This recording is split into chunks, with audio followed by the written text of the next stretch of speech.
everybody. Today is going to be a very good day for me, and if you're into 1990s Japanese legends, this week on the channel is going to be a good week for you too. I have managed to arrange a meeting of the three perhaps most famous generations of Skyline GT-R. I've got at my disposal R32, 33 and 34 to play with, courtesy of a very kind trio of owners, and I am a very happy chappy. I've been wanting to film a Skyline GT-R forever. In fact, I've been wanting to drive one for even longer than that. I've been wanting to drive one since I knew what they were. I had an offer of driving a pair of completely standard cars not too long ago, a 32 and 34, but I really wanted to do the three in order. So I'm so grateful to the guys for bringing the cars out today for me to enjoy. And none of the cars today are quite standard. So let's introduce you to our first contender.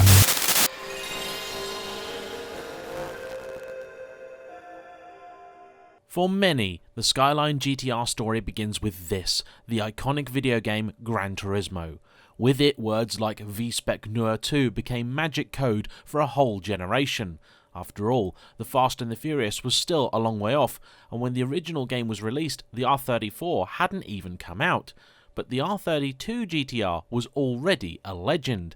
It was the first car to wear the GT-R nameplate since 1973, and the R32 was created for one purpose only, to go racing and to win.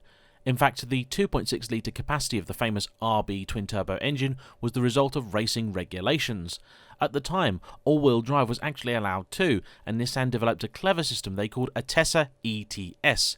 In short, most of the time the car's rear-wheel drive, but when slip occurs, the front can take up to 50% of the engine's torque to help keep it in shape. The car was a runaway success, both on road and on track. In Japan, it managed an amazing 29 wins out of 29 entries in the Japanese Touring Car Championship. In Australia, the R32 won the 1990, 91 and 92 championships, and took the flag at the Bathurst 1000 twice. It went well in Europe too, taking first at the 1991 24 Hours of Spa, being ahead by an unbelievable 19 laps.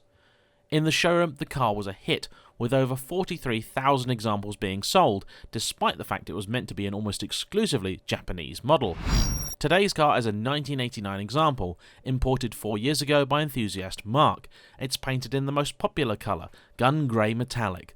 I've never been fond of the looks of the R32, but in the flesh it has a real special feel about it thanks to the big boxy arches of this car's trussed body kit. I'm reminded heavily of the Audi Quattro or the Lancia Delta Integrale. Underneath the R32's bodywork was a sophisticated multi-link suspension setup, front and rear, a development of the same system seen on the 300ZX. This car has been transformed with a set of teen coilovers and full polybushing throughout. The tyres are 255 wide R888Rs, 30mm wider than the original fitment.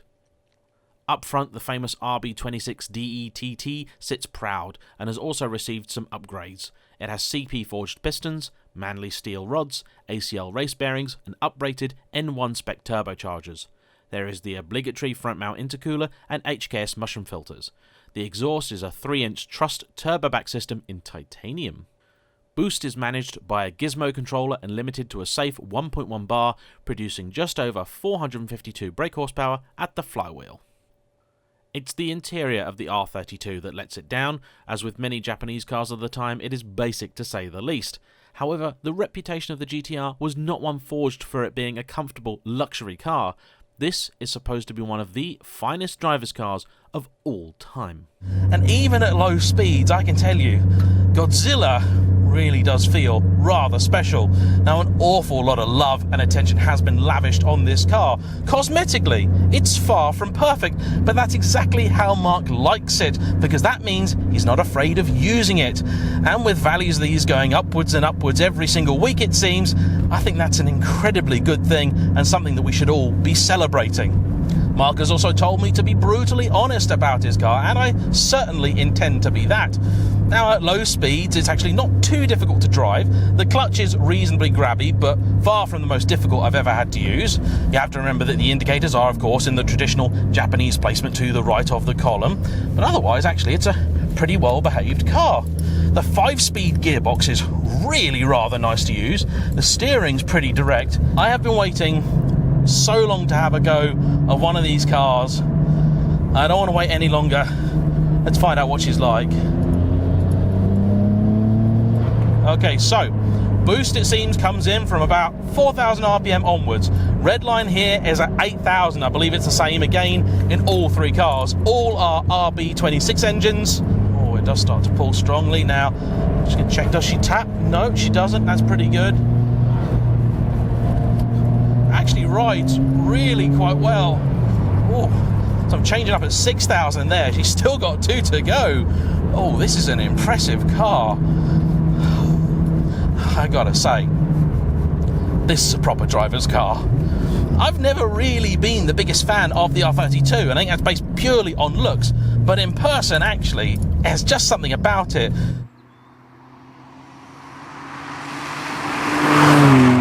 Mercifully, it's also not too loud, actually. The exhaust seeming pretty well judged. I mean, it looks like it's going to deafen everybody as it goes past, but actually, that's pretty well judged. You get a little bit of boom through the cabin at low speeds. Actually, everything in here feels tight, and I thought it might have been just a little bit too harsh, but actually not the case at all. These seats, which look a little bit secondhand, actually very nice. They remind me a lot of the items I had in my old Impreza WRX. There's a good chance that they may be exactly the same, in fact. Visibility is pretty good. I mean, the sunstrap in here makes it feel a little bit more race car-ish, but actually it's fairly decent all round. There's a reasonable amount of room in the back as well if you want to carry passengers, and the boot's a pretty good size. In fact, of the trio, this one seems to have the most storage space in it. Alright, second gear. Let's see what she's got.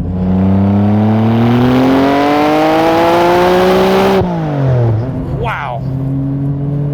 So there's a bit of lag as you change gear. There's a moment, there's a pause, then it pulls, and it pulls really cleanly and smoothly all the way to the red line.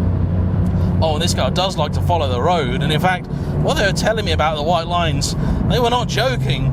This car follows the camber so well. As you're heading along, if you move just even slightly, it will sort of sucker itself towards a different part of the road. Quite an incredible experience. The steering wheel has a lot of texture feedback coming through it, and the weighting is absolutely perfect. But it's not writhing around too much. It's not crazy. It's not trying to pull me into a hedge. It's actually pretty decent. That being said, I'm not giving the car the big one yet. I'm just going to keep moving up the speed a little bit, but I have to say, this thing's just astonishing.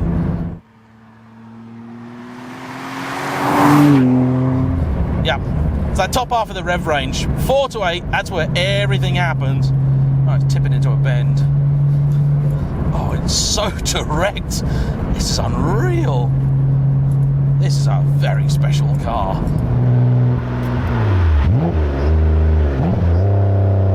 You can heel and toe pretty nicely. Throttle is responsive enough. Now, the Nissan GT-R ownership experience, I can tell you with some authority, is not all sunshine and roses. If the other two are anywhere near as good to drive as this, then I am in for a very enjoyable day indeed.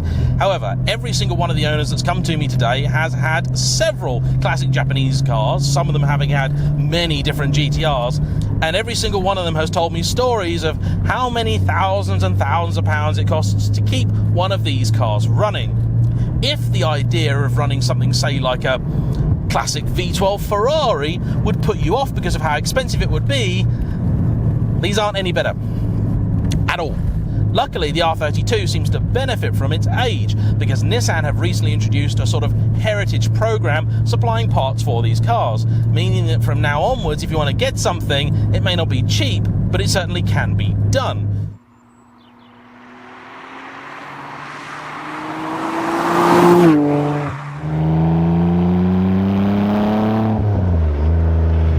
It's the steering in this thing which is just incredible.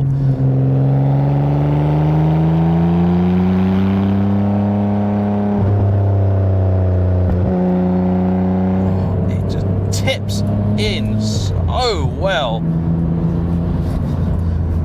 My buddy Jack from the channel number 27 has owned quite a few very special cars, including stuff like an Integrale, but one that he speaks most fondly of was the R32 that he had. He just raves about that car, and I can absolutely see why. This is something properly special.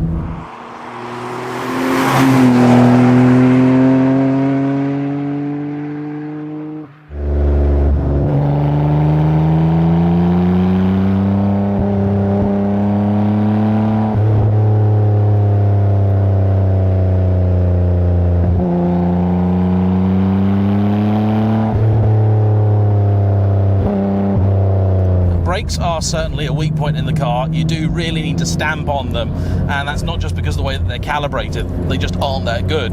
They're old-fashioned brakes, simple as that. But you do get into a rhythm with the car very quickly. I mean, this gives you an awful lot of confidence to push on.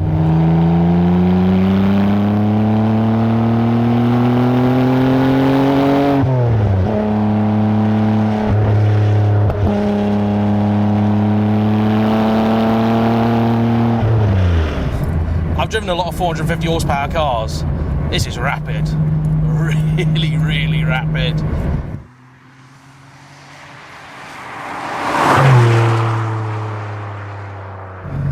And if you were used to something like an E30 M3 or a 911 at the time, no wonder this thing got the reputation that it did.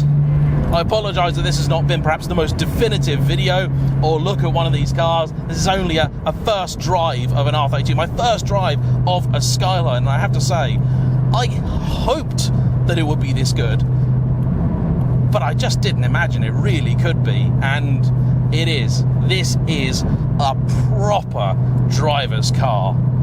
It's sensational.